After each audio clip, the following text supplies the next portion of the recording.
Welcome to a journey to healthy cooking with Stephanie. So today we're going to make one of our favorite dishes here in my household, and that is seared salmon with a caper and shallot relish on top, and then roasted Brussels sprouts and sweet potatoes. Come and join me. Step one is preheat the oven to 350 degrees so it can heat up while you're doing the next steps. Use your avocado oil and drizzle it on the pan. Cut the tips off your sweet potatoes. For this recipe, we're going to be using 3 potatoes, cut lengthwise and cubed into about 1-inch slices. Repeat until you're done with these 3 potatoes. So why do we buy organic potatoes? Potatoes are part of the dirty dozen, and that means that they're one of the 12 foods that are really important for us to buy organic because they absorb the most pesticides around them. So make sure you're buying organic potatoes when you're cooking. Once you have all the potatoes cubed, you're going to toss them around on the pan so they can absorb that avocado oil that you put down before. Give them a nice toss in all that oil, and then spread them out evenly onto the pan. You're going to put them on only a portion of the pan because we're going to use the other half for Brussels sprouts.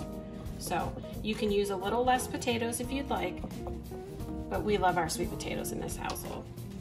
The best way to do Brussels sprouts is to cut off the end and then cut them in half.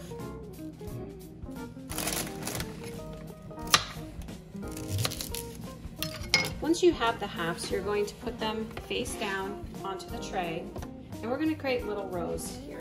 Repeat this step until there's no more room left on the pan.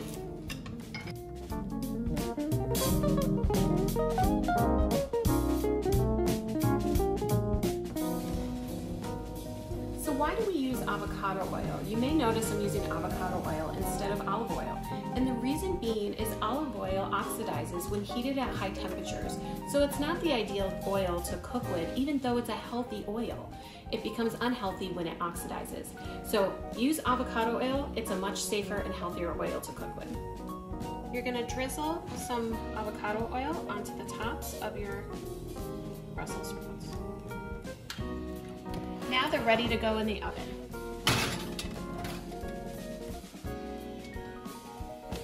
And you're ready for the next step. So now you're going to make the salmon portion of this dish. And you're gonna turn your stove onto medium heat. Put your frying pan on your stove and then put some avocado oil into the frying pan. Next, you're going to take your piece of salmon.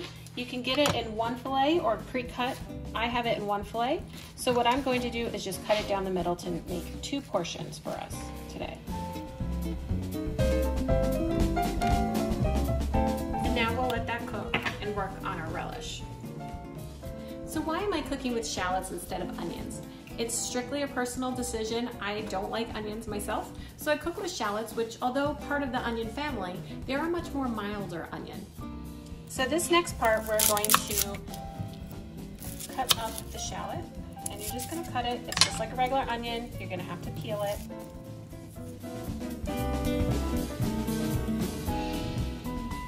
So you're just going to you're just gonna dice this. You're just cutting them lengthwise to little pieces. Watch your fingers. And then you flip it over and you cut it the opposite way.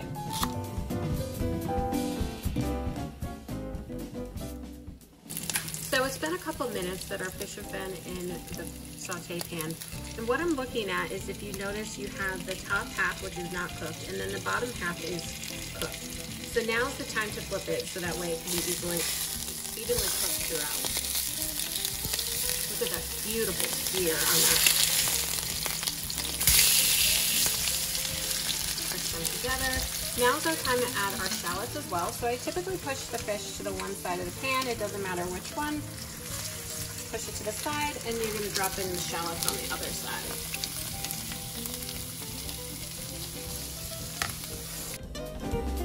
We're going to add a little bit more avocado oil to it.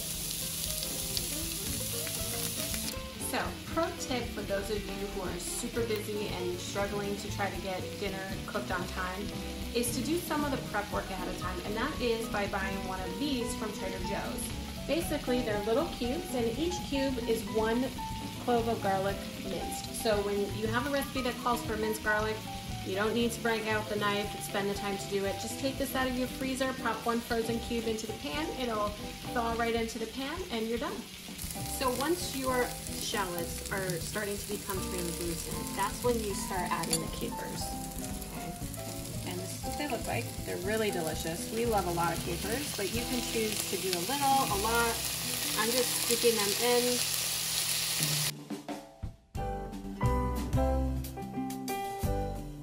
And then give that all a nice stir.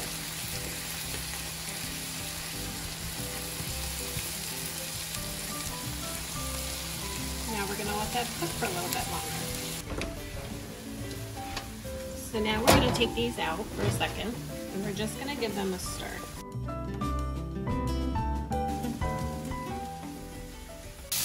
Alright, so your fish is done. It's time to transfer it to the plate. So we're going to go ahead and put our skin down so we can put the relish on top. And you're going to use up some of this relish. And you're going to put it right on top there like that. And then repeat with the others.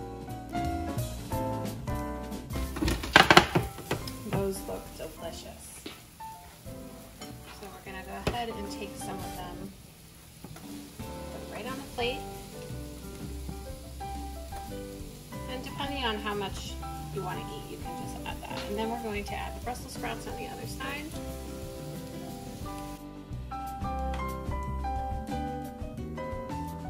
And that is our Brussels sprouts, our roasted sweet potatoes, our seared salmon, and our caper and shallot relish. Bon appetit!